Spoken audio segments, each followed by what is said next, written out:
Welcome to Reality of the Rose with your host, Natalie Sprink.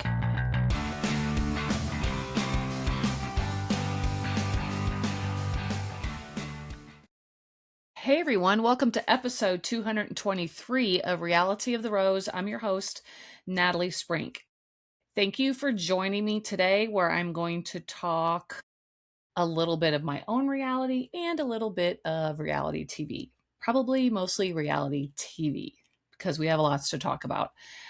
Thanks for joining me today. It has been a few weeks since I have released an episode. Again, been busy, just haven't had a chance to. I will update you a little bit on what I've been doing.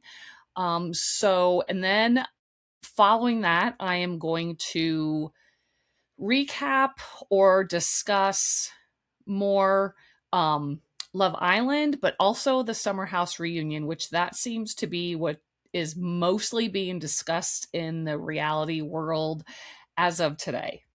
Last night was the part 3 of the Summer House. Why can I speak? I'm so sorry. The Summer House reunion and Love Island started last week. So lots to go into there. But first of all, let's start with Natalie's reality. So I went to New York to visit Allie, which, as always, was great fun. I always love it there. I never want to leave.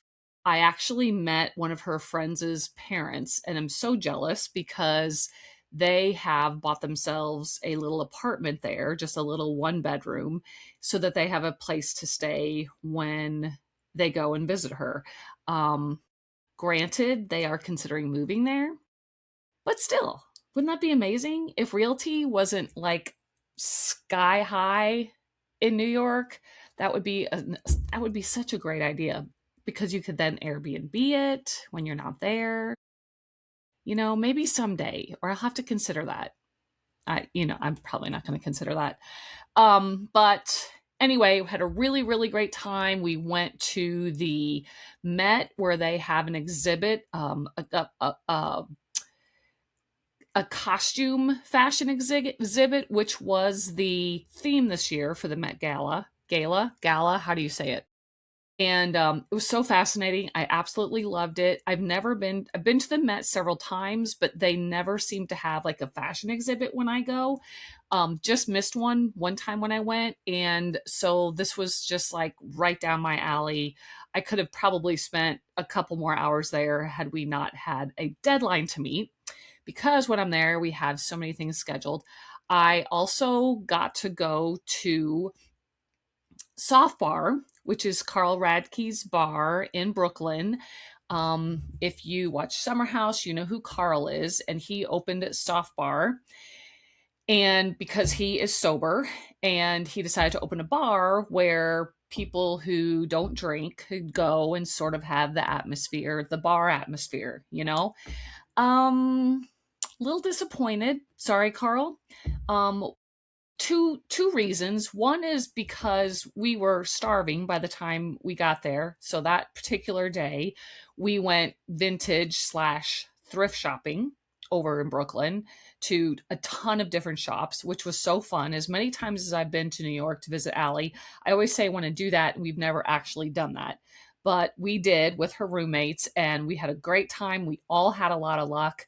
And we ended that little shopping excursion by going to Soft Bar to have a drink. Well, like I said, we were hungry when we went there, and online they have this, it's not a big menu, but at least it's a small little menu. Their kitchen was not open, and the server made it sound like it hasn't been open yet, that they don't have the kitchen open yet at all. And from my understanding, it opened late last summer. So I'm not really, or maybe even middle of last summer. It was on this season, the soft launch of it. Maybe the hard launch opening. Wait, hard opening, not hard launch. That's a relationship. This would be a hard opening. Was in the fall. But so that was one disappointment. The other was like, I feel like if you've not had a problem with alcoholism, or just a problem with alcohol and are trying to stay sober, it's hard to relate to going to a bar to have drinks when like, what is the point? If that makes sense, you know? So, I mean, you like to like, you know, feel like the alcohol's relaxing you or to feel like, I don't know, like there's a purpose to you having a drink. And I guess I say that because the drinks, all the drinks were just like mocktails, you know, they were cocktails and they just didn't have alcohol in them, but they were still $16 a piece. So in my head, I'm like, why am I spending $16 a piece for no kind of residual effect from this drink? I could just get a water or I could just get a Diet Coke. That would be much, much, much less expensive. Does that make sense? So we were sitting there and we each had a drink and we were like, do we have another? And we are like, like, no, not for nearly $100. You know, it was like a weird feeling. So we were trying to get the vibe of other people in there. Like, are they here because they just want to like to have the bar vibe without the pressure of drinking because people around them are drinking? Like maybe that's it. I don't know. It just felt like maybe for the money, you know, like maybe like it's fine if you gather with friends just at home, you know, and you're all having Diet Cokes, but to like spend the money and anyway, you get my point.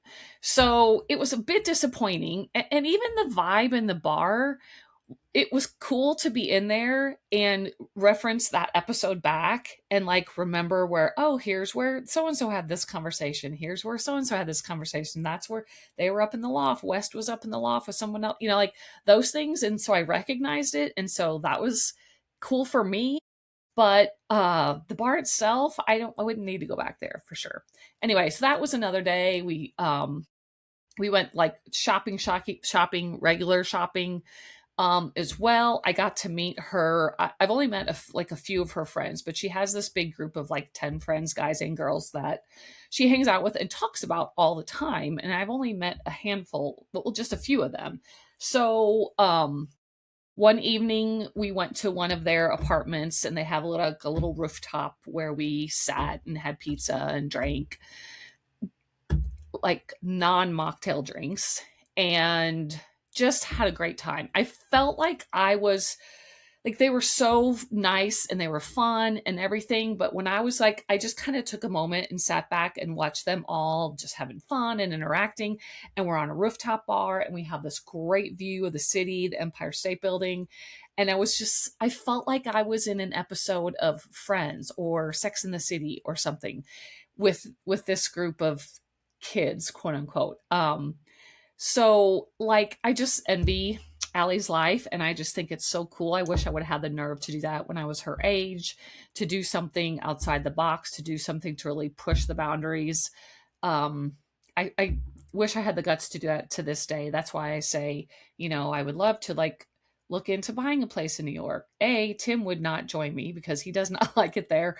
B, like I don't know. I don't have the guts. Like what anyway. Ow. Ow. Sorry, I hit my foot. So that's what we did. Had a great time. I didn't want to leave. It was so much fun. The food was great. So then I went straight from New York and I flew to Missouri because I had not seen my parents or any of my family since Christmas. So I went there to visit and also picked that week to do that because the this past weekend then my cousin, but she's my also his wife, Julie, is my really good friend, and Julie's been on the podcast to talk Bachelor before, but their daughter Claire got married, so I went to the wedding as well. So that was kind of the purpose of that. But had a really really great week. I met with a lot, two really good friends that Becky was one of them, which y'all know, she's been on the podcast before. We got together 2 nights, and then a really great childhood friend of mine who was maid of honor in my wedding was we haven't seen each other in 2 years, so we got together. It was a lot of fun. So that definitely was my rose. Like both of those trips were my rose. I just really like enjoy both of those trips. I kind of needed them. It was great to spend time with my parents. Went and saw a movie. I went to see Obsession with my nephews, Samuel and Charlie. And I'm not a horror movie person at all. Like I just really don't do horror movies. And this one was good. If you haven't seen it, I highly, especially if you like horror movies, 100% go see. If you aren't, consider it still, because I don't like them. I don't um like the demon possession type movies. This was not that. Some people would argue that it is. It's I don't want to give away the plot if you haven't seen it, but it's not. It's part of the plot of the movie, but I'm this sounds so confusing, but it's not. So I had jump scare stuff, which I don't like at all, but it wasn't a ton of it, and it was just good. The plot, apparently it only had a budget of like $750,000, and the actors in it are all like no name actors. They're just like, you know, people. Again, the budget was not very big, so there was just kind of like actors who have not really done anything significant yet in it. But the girl who plays like the main character in it is just like blowing up because of her role in this movie. She's so good, so convincing.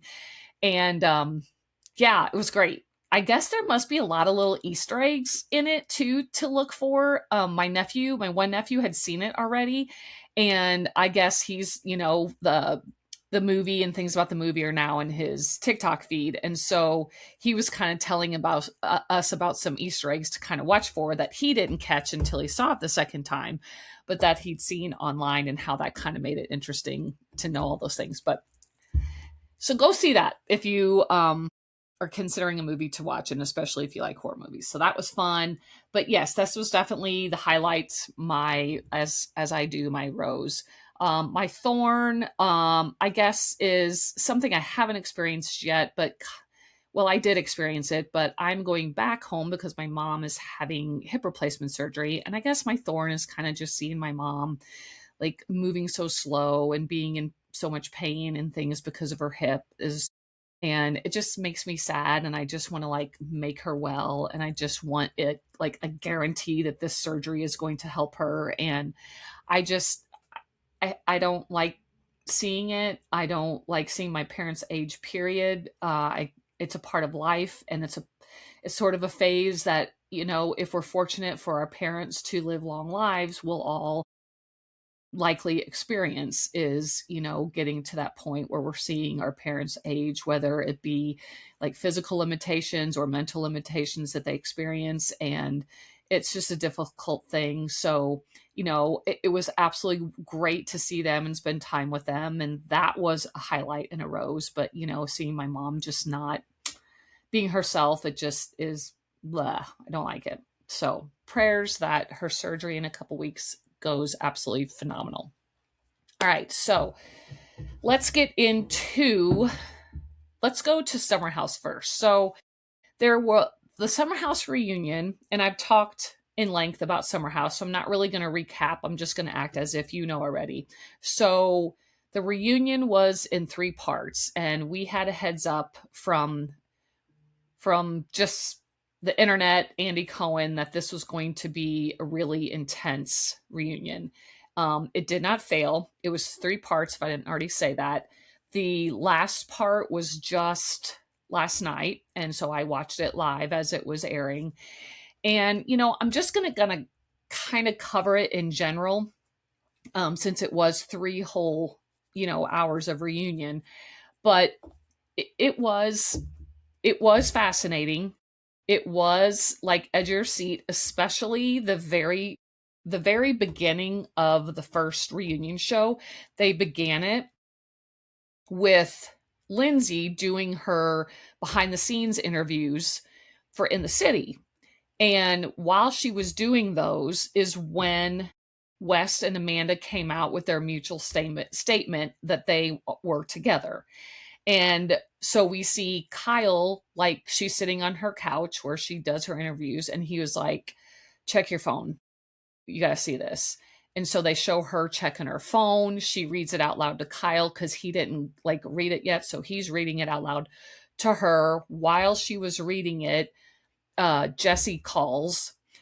Um, Also, Mia calls, like either one of the two. I can't remember what, it doesn't matter. And then also Carl calls in as well. So I believe that was the main ones that were like in on this. Maybe KJ may have called in too. I don't quite remember.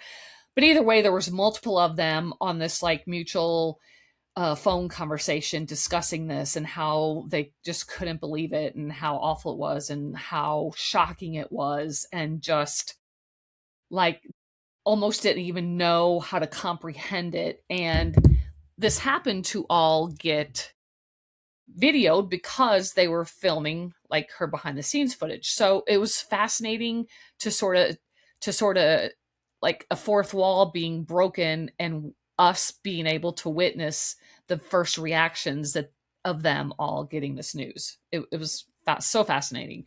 So then we jump into the reunion, and ironically, Amanda and West get a dressing, not ironically, obviously it was set up, but they got a dressing room together. So we get like very right off the bat, get to see those two interacting in their dressing room together, which is just so strange. And, actually seeing them together reacting felt so uncomfortable or almost awkward as a viewer, for me at least, because you've seen all of this on social media and the internet of them being together and all that, and you see just like pictures or brief video of them out at a bar, that a fan or a civilian got and posted, and that's all we've actually for real have seen so far of their relationship. But then all of a sudden we're just like jump in with both feet to seeing them together, interacting, talking about this, asking each other how they are, if they're ready for this all. It was so wild. It was I don't know. If you're a fan, again, if you're a fan, you're listening to this podcast. If you're not a fan and you're listening to this podcast, you probably think I sound like a lunatic. This kind of thing could be so exciting for me.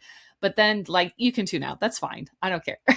But so then we jump into the reunion itself, and the first, I would say the second episode was probably, or the second part was probably the least interesting. The first part is where Ciara gets in a lot of her thoughts and opinions and anger and disbelief to them.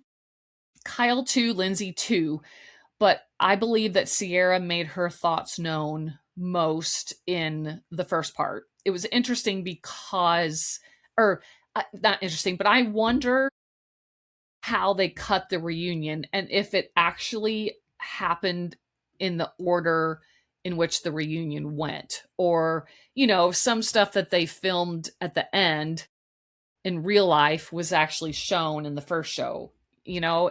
Some of that makes me curious just because of the reactions and things that were given by people and how it was received and things, but I guess that doesn't matter.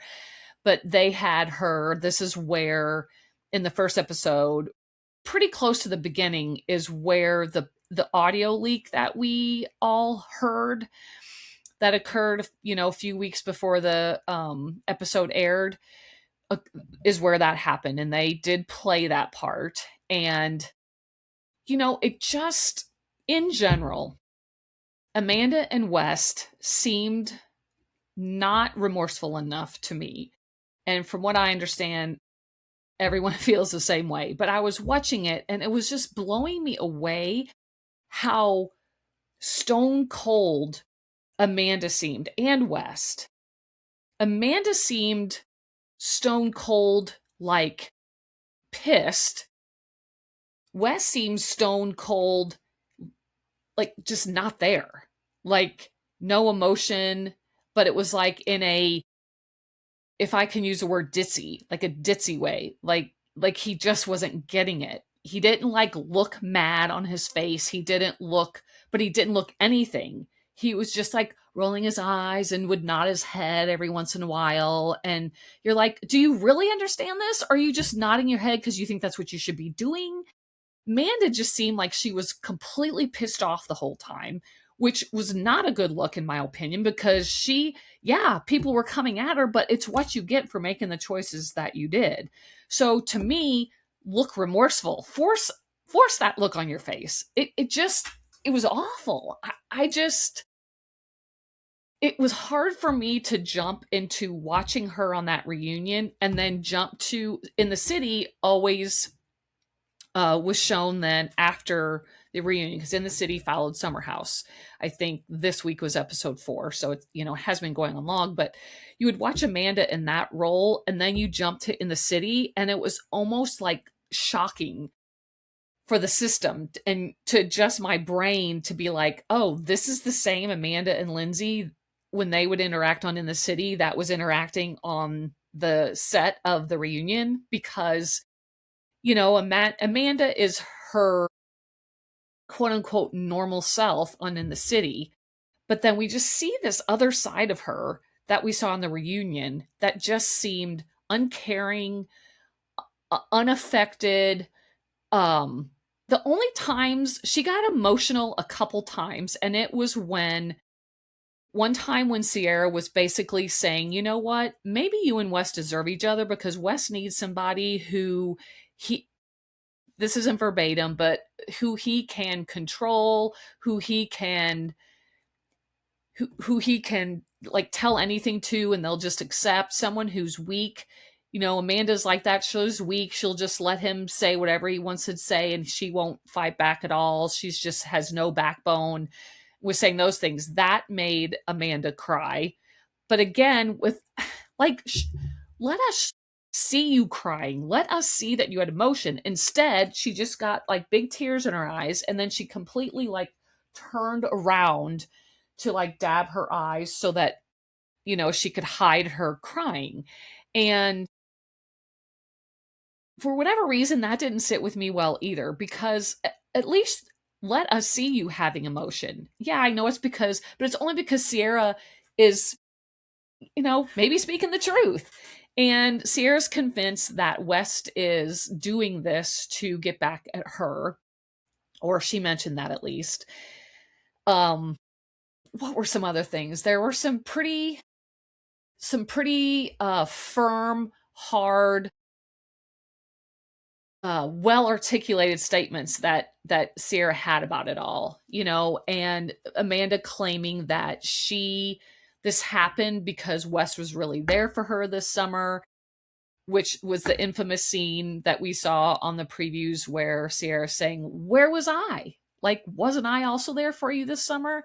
On this third part of the reunion last night, she went into, Andy asked her how it was watching the show back, and she talked about how especially the last episode was so hard because of her seeing her and Amanda's interactions, like when they said goodbye, and how she was not just in the last episode, but through the whole season, pumping Amanda up, telling her how she is worth it, how she is, strong, how she is heard, how she is loved, how beautiful she is, all of these things to build her up, crying together, saying goodbye, like just being there for all of it. And then Amanda turns around and does this to her. And Amanda did take a moment, because Andy was like, Andy had to say, is there anything you want to say to that? Why does Andy have to prompt you to have a reaction? And while Ciara was saying that, was one of the few times where Ciara also got emotional and was crying.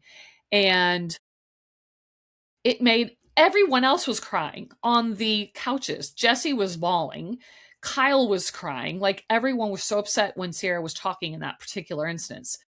Is Amanda crying? No. Does she cry when she is apologizing to Ciara? Is she showing any remorse except literally the voice coming out of her mouth? If people are really remorseful, it just seems like their voice will start shaking, or they'll show some kind of facial expression or motion or reaction of some type other than just the words coming out of their mouth that they feel so bad. But that did not happen. she told her she was so sorry and it's going to be one of the worst regrets of her life.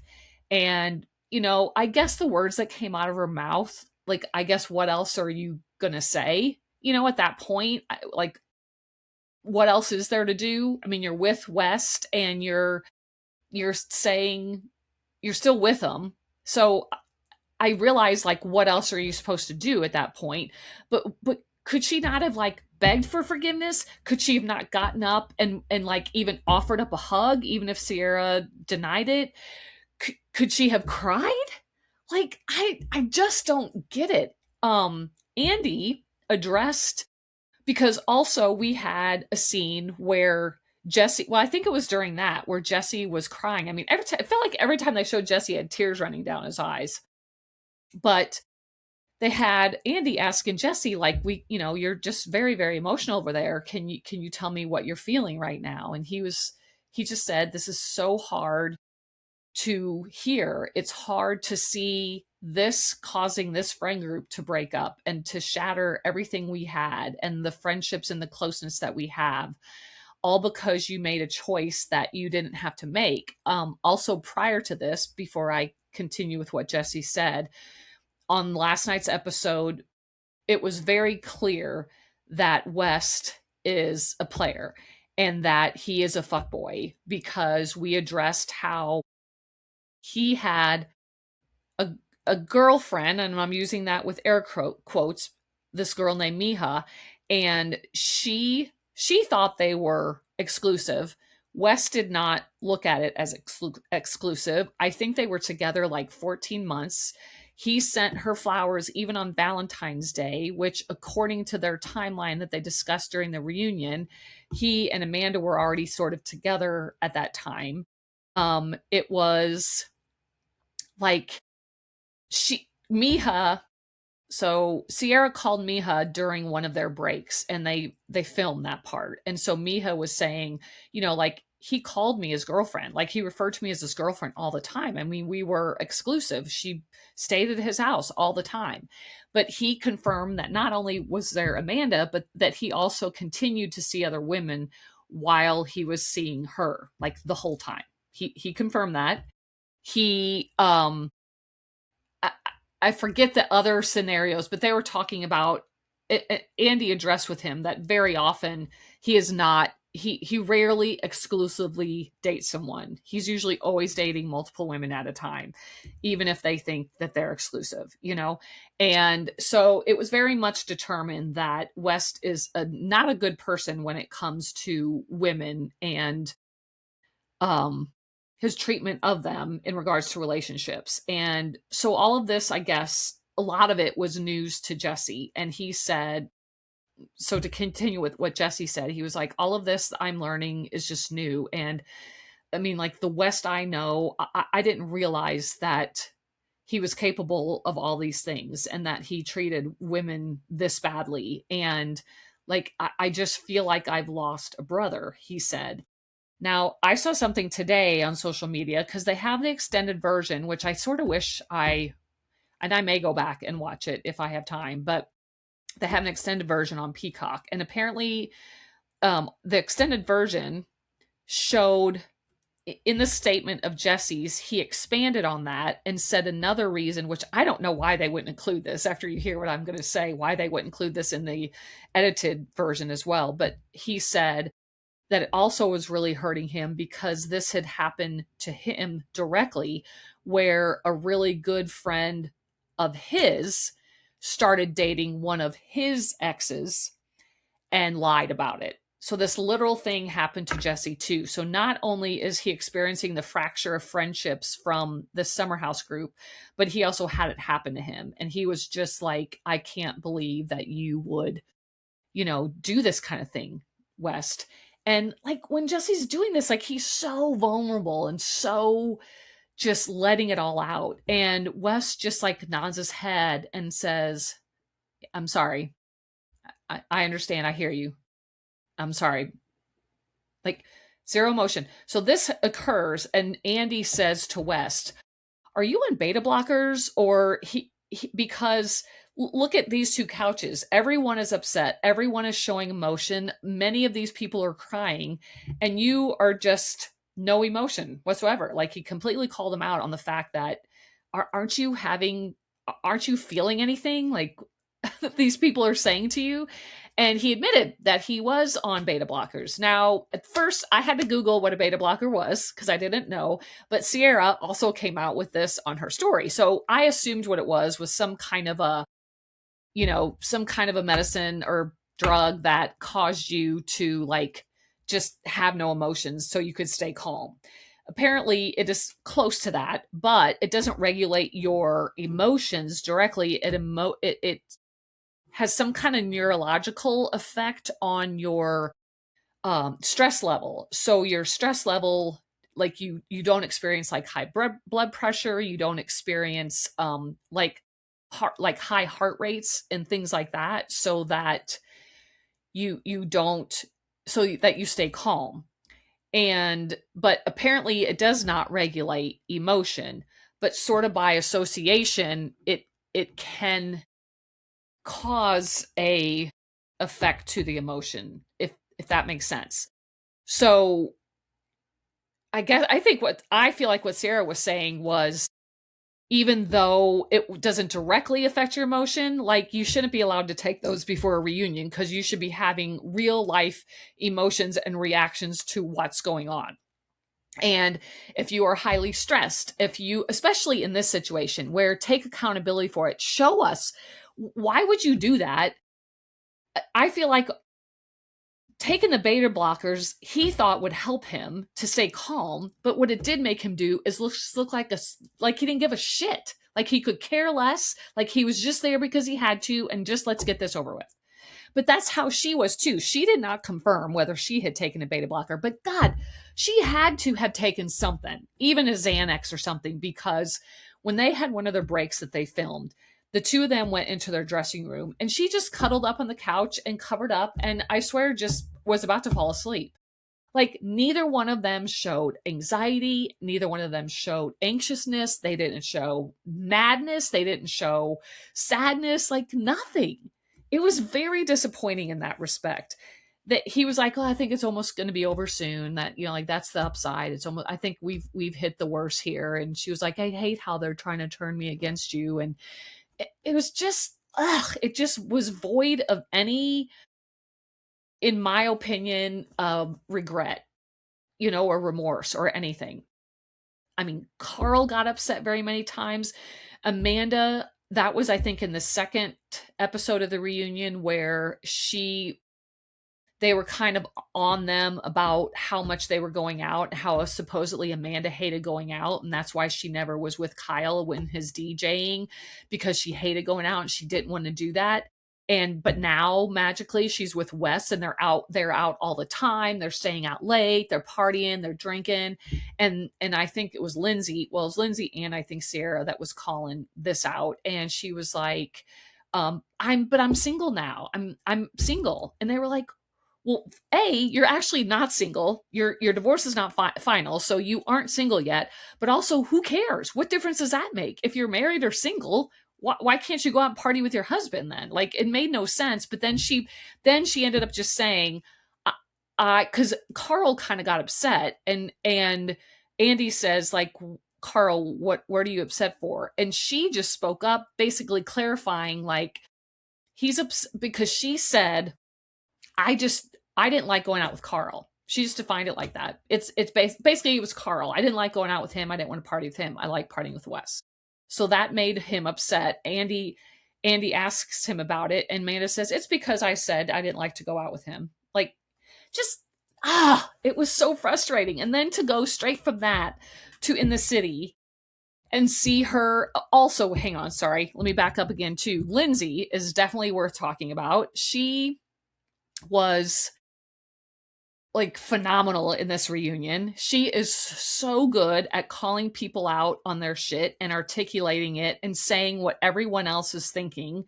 No one really held back that much, but she absolutely did not hold back on either one of them.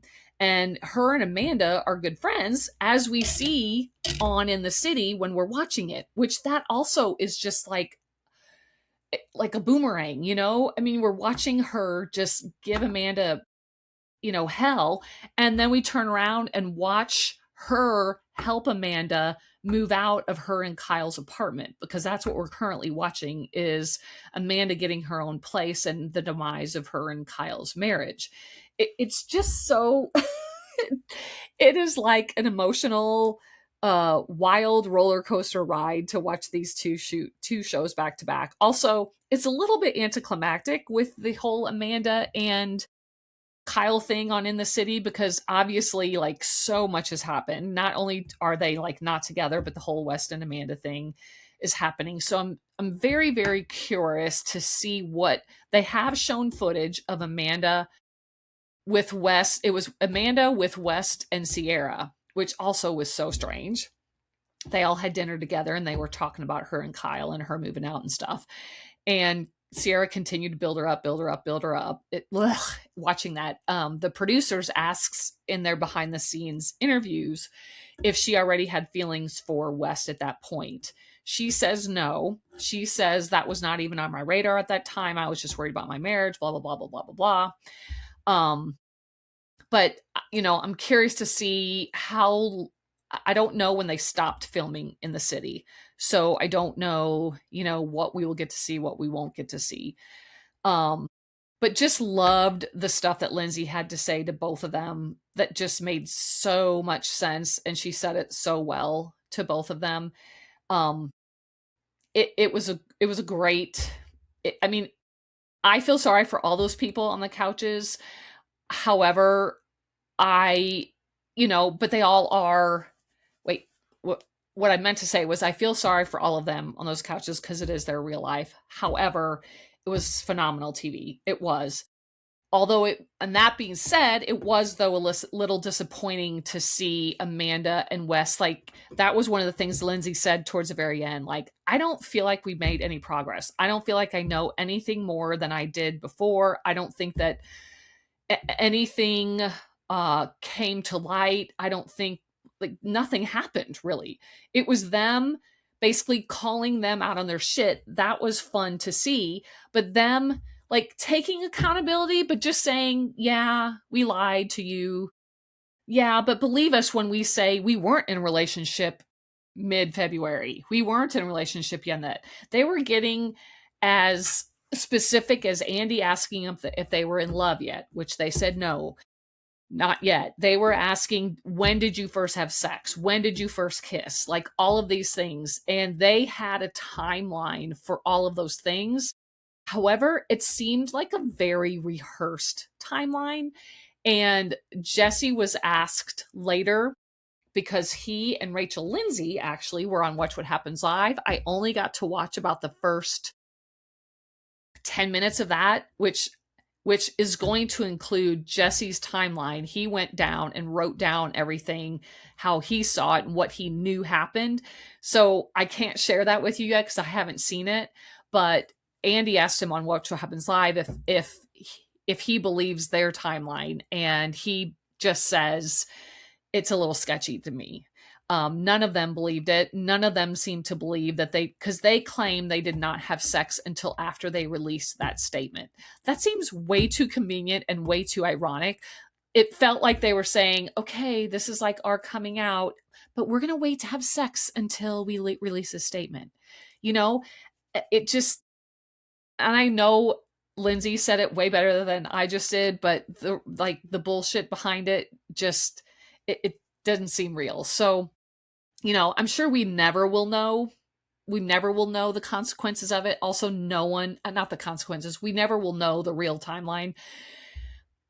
Who knows? Maybe in 20 years, they'll still be together and they will finally come out with it and just say they were trying to save everybody's feelings, which is ridiculous because Kyle even said, I'm going to ask one more time.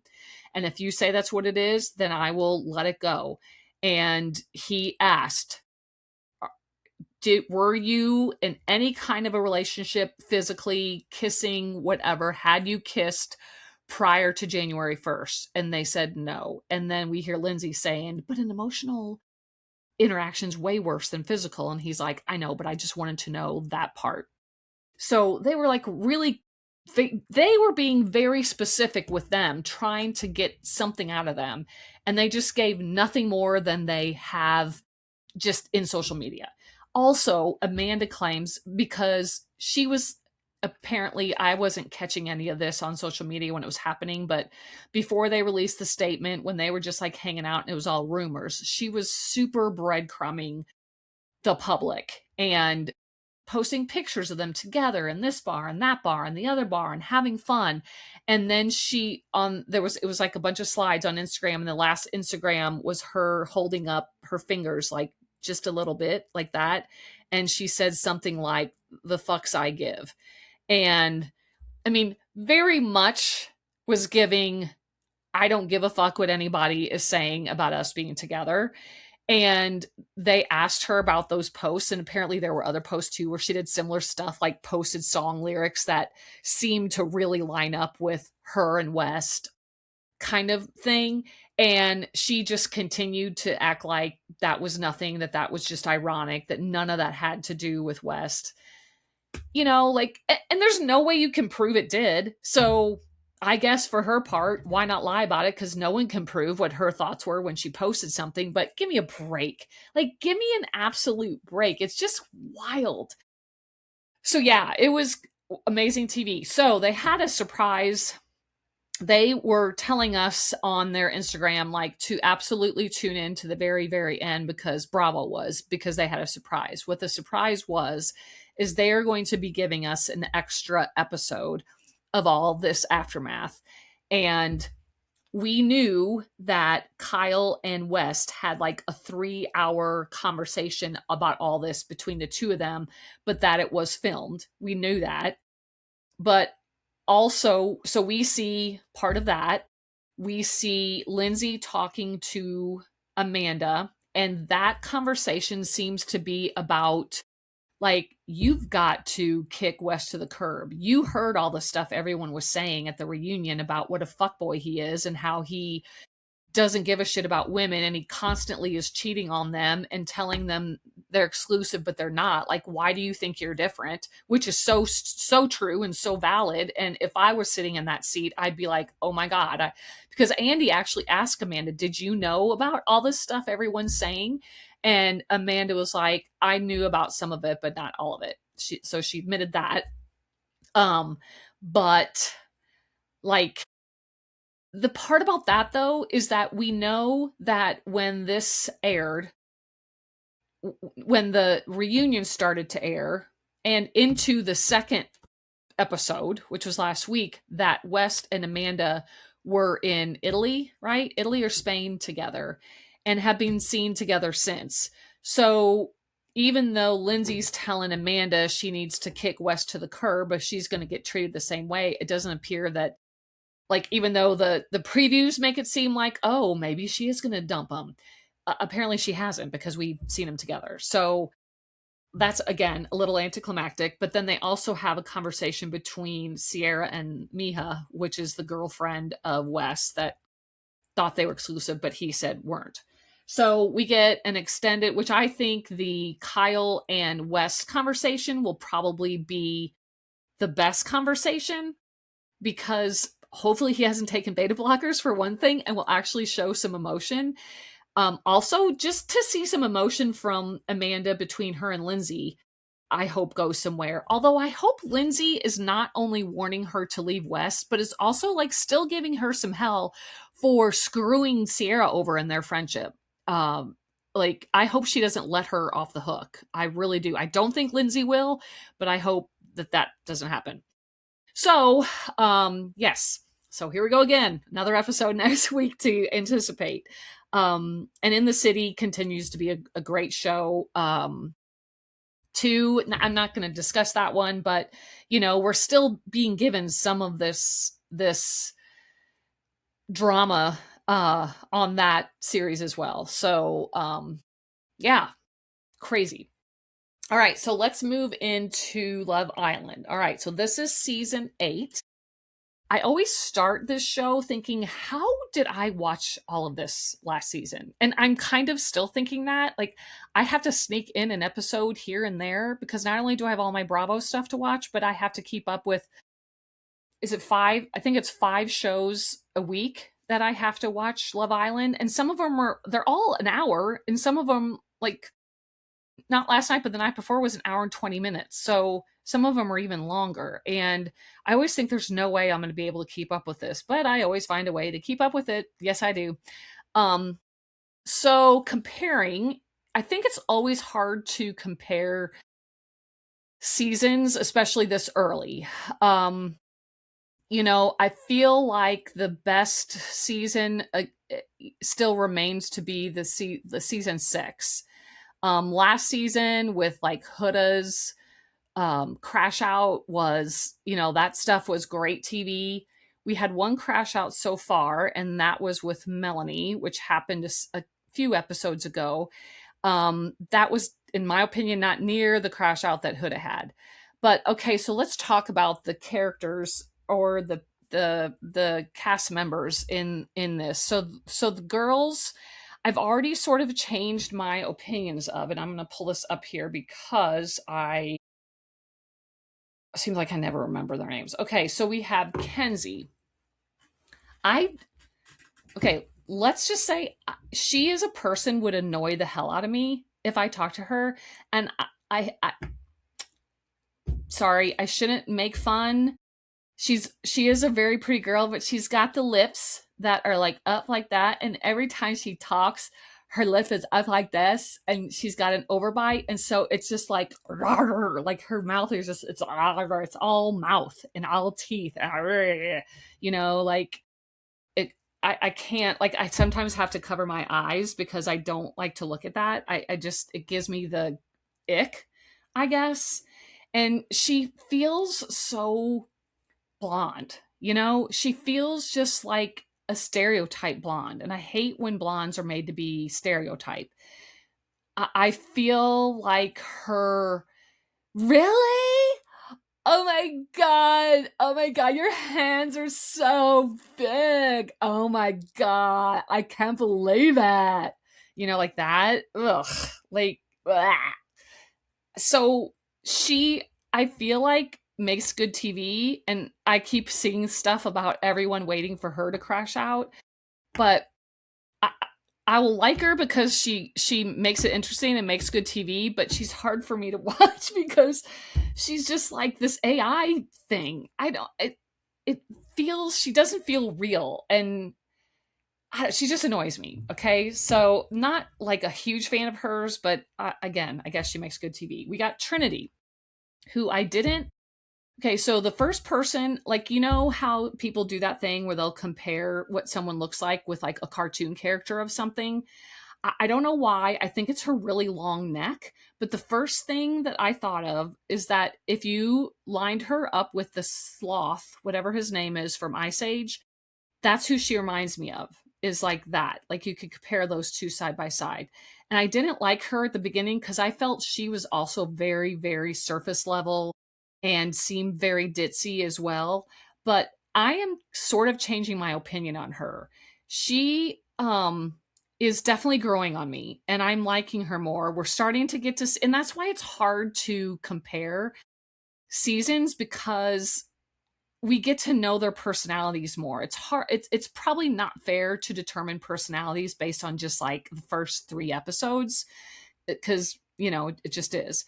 And so that's what I was doing. And by now we're like, what, 8 episodes in ish, and I'm already starting to like her a little bit more. So I don't know. I think she's gonna like definitely grow on me more and more. Then we have Anaya. I think I'm saying that right. Anaya. Um, First of all, I learned on TikTok that she is very wealthy. That she is worth, is it like 3 million? Her net assets are worth 3 million because her dad is an NBA player, and apparently she got a social media following because of that, and gets a lot of brand deals and things of that nature. So I'm going to sidetrack here. I heard that she is wealthy. Bryce is because he models and also has his own business that like construction garbage truck thing or something like that. Um Shoot, who else? Zach apparently is because of Charlie. Apparently he gained a lot of followers because Charlie was on last year and that just by residual he did. Um Shoot, who else? Oh, Beatrice, because of her being a Paralympian and because she's very good at what she does, she also has built a following and has, makes brand deals, things like that. And they're so it was one of those teaser TikToks where they listed the top 5 richest uh and they listed the first 4 and they're like, guess who's number 1? And then I didn't see the next TikTok, so I don't really know who number was. But either way, Anaya is, I like her. I just think even though she's independently wealthy, that doesn't matter, right? I'm judging. I really think she feels like the most normal to me, like just has a normal personality, doesn't seem like she's trying too hard for the cameras, doesn't seem like she's like overacting for the cameras, doesn't seem like I don't know. I just don't I like her. I just think she seems like the most normal and level-headed. Kata is a bombshell that's on now, and she is like, I actually do like her on the show, but now I've been influenced because I also saw a TikTok that said there's been all kinds of people come out and say they know her like in real life, and that in high school she was like a major mean girl, and she did lots and lots of mean girl shit, just very not nice things. And so now I'm like, ugh, you know. But from what I've seen, I kind of like her. Although I hate how everything is so cute. Oh my god, that's so cute. Like if the guy will go, here's your pancakes for breakfast. Go, oh my god, that's so cute. Like that. Like I don't. So don't like that. But she's okay. Beatriz is, like I said, the Paralympian. I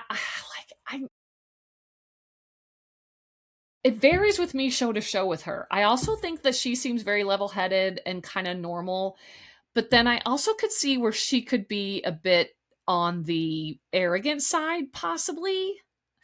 I don't know. I get it. I get this vibe from her that makes me a bit uncomfortable, and I don't know what it is. If it's like I don't know. I'm afraid that along the line somewhere she's going to screw over one of the other girls. And that's because of her is why Melanie had her crash out. And I don't know if that's in my head, but that just happened not that long ago. Um, but I always feel like she doesn't have any kind of, she's just like, fuck it, I'm just gonna do what the hell I want to. So I don't know. Like I could see somewhere down the line something going down with her and another girl again, or her stealing someone's man, or I don't know.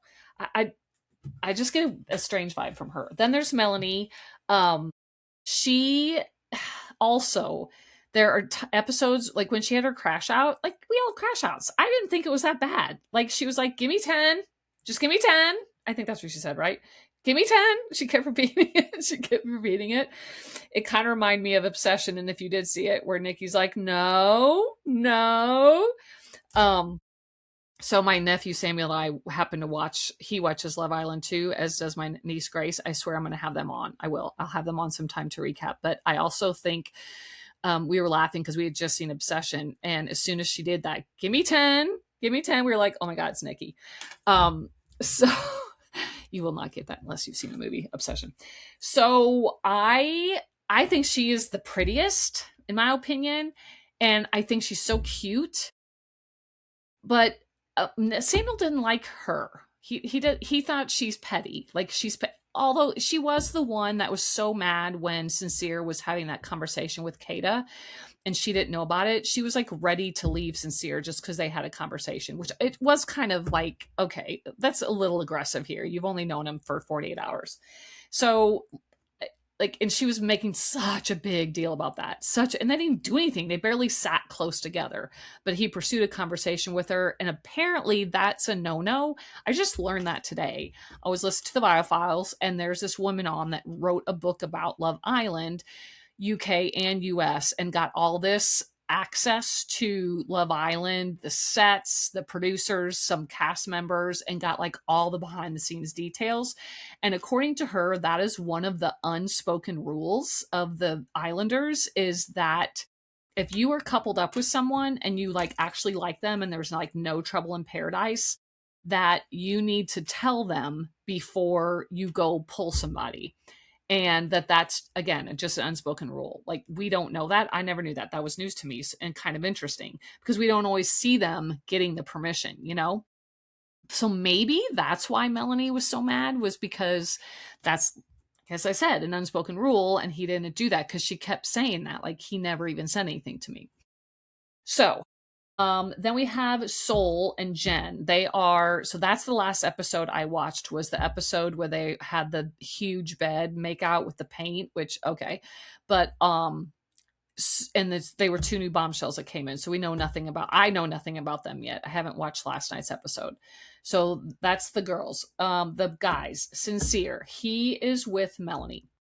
I like him a lot. I do. He's one of my favorites. I think his name fits him. He seems sincere to me. His parents were brilliant when they named him, or they raised him like with every fiber of their being to live up to the name. So far, he seems sincere to me, and I like him. I like his personality, seems chill, the whole thing. Then we have Sean, who went home.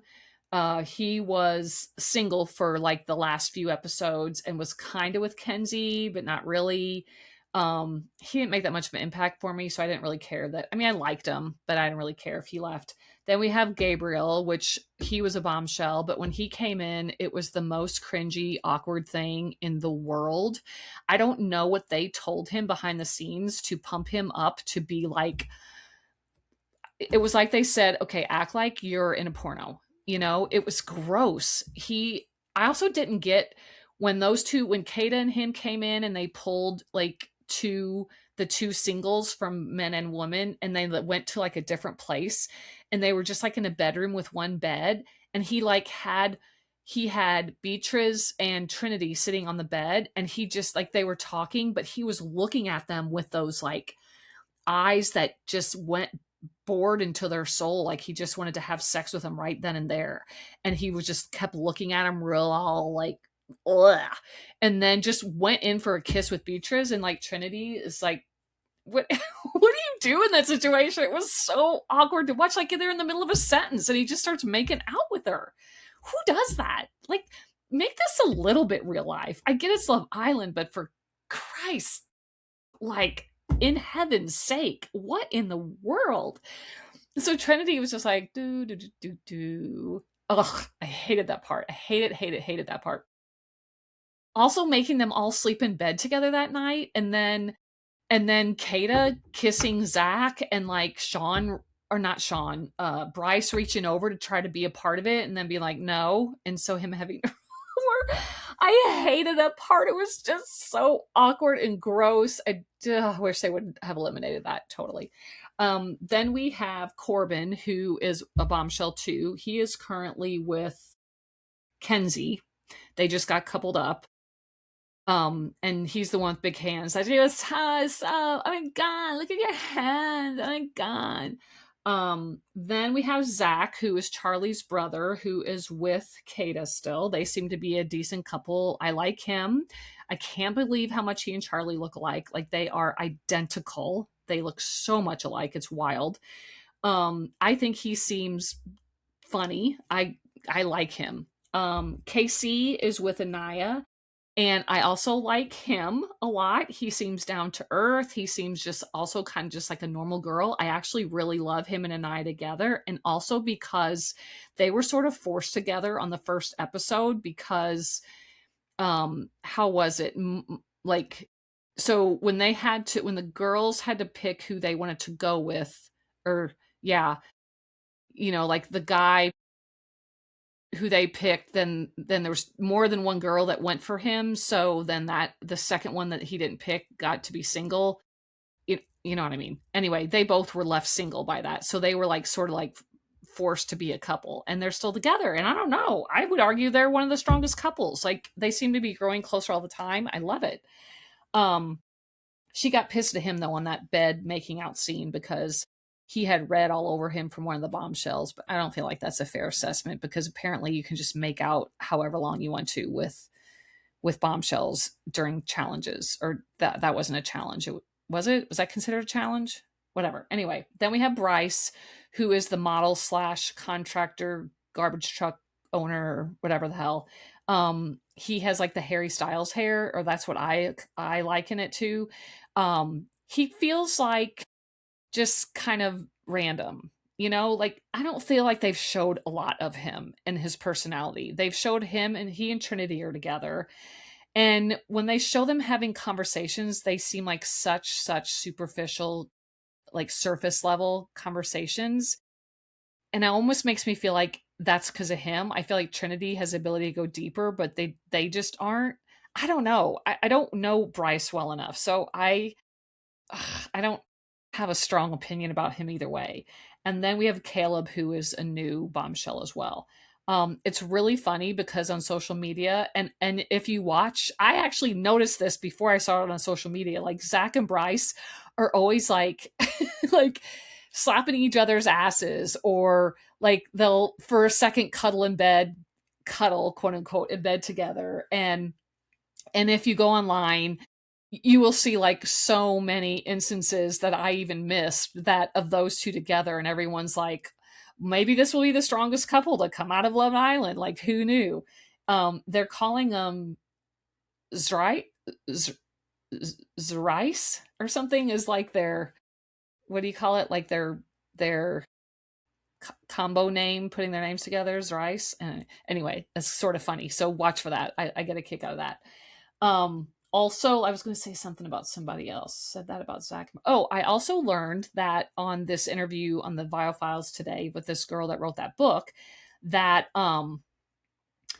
they get lunch off where they are not filmed, but the girls have to go together and have lunch, and then the guys go together and have lunch. And they can't be on their phones, but they can like listen to music. They can like just they're not supposed to talk about what's going on the island. This is when they're supposed to like learn about each other and their lives back home and things like that, but they're not filmed during lunch. And then there was one other period of time where they're not filmed during, but they're also in the US now limited on what they can drink.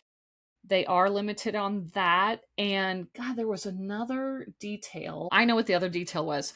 So she said that because if you remember last year, it almost seemed as if the show progressed knowing what people were saying like on social media and the internet and stuff, and like played into that with their edits. Because as you know, what's unique about this show is it's like happening in real life. Like as I'm speaking here, the Islanders are in the villa currently being filmed for like tomorrow's episode. Like it's not live, but it's as close to live as you can get. But she said that the producers and editors, in fact, do read Reddit, and that they keep up with sort of what things are being said and whatnot. And that was something I was going to mention actually at the top of this discussion of Love Island, is how did they start out with a bang with, I mean, hardcore making out from the moment the show started. And it was too much. Like, I get that's what Love Island, and there's a lot of making out, but this was like double what it was even last season. And it was a lot last season. It was too much. And everyone I talked to was like, oh my God, we don't want to see all the kissing and making out and butt grabbing. And it's like also so aggressive. And they showed it so close. And the tongues were like out of their mouths before their mouths were even close to being together yet. And it was gross. I don't want to see that. It's disgusting to watch people make out like that. It's gross. Well, apparently that was a common theme.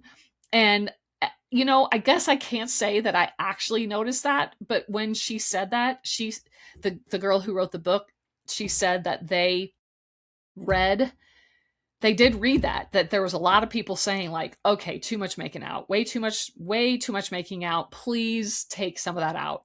And if you watch, like, the last episode again was the bed, well, okay, minus the bed challenge. Obviously during the challenges and all that, like, that was aggressive again, but they didn't do as much of the close-up tongue shots, and also they just haven't shown near as much making out if you pay attention. So apparently that is, like, they keep up with opinions and things that like the public isn't liking, like put more of this in there just based on the like subtle criticisms and things they're getting from people and stuff people are liking, and maybe we love watching this in this couple, so they continue to show that, whatever. So they definitely are reading Reddit and social media and keeping up with current vibes and editing based on those things, which I thought was super interesting. And it, again, a luxury they have versus other shows, because they can accommodate that in their editing each day. So I thought that was fascinating as well. But anyway, we are at the hour mark. Don't want to bore you much longer, or don't want to spoil you too much longer with this fascinating recap of my shows that I watch. Yeah. So anyway, as I normally ask, if you can please go rate, review, subscribe, follow, do what you can to support the podcast that you love. I would very much appreciate that. Give me some input. Go to my Instagram, leave me some feedback, leave a comment in the on the podcast platform you listen to, whatever your little heart's desire. Just takes a minute or less to do that, and I really would appreciate it. So I hope to be back soon. And until then, be calm, be strong, be kind, and be grateful. Bye.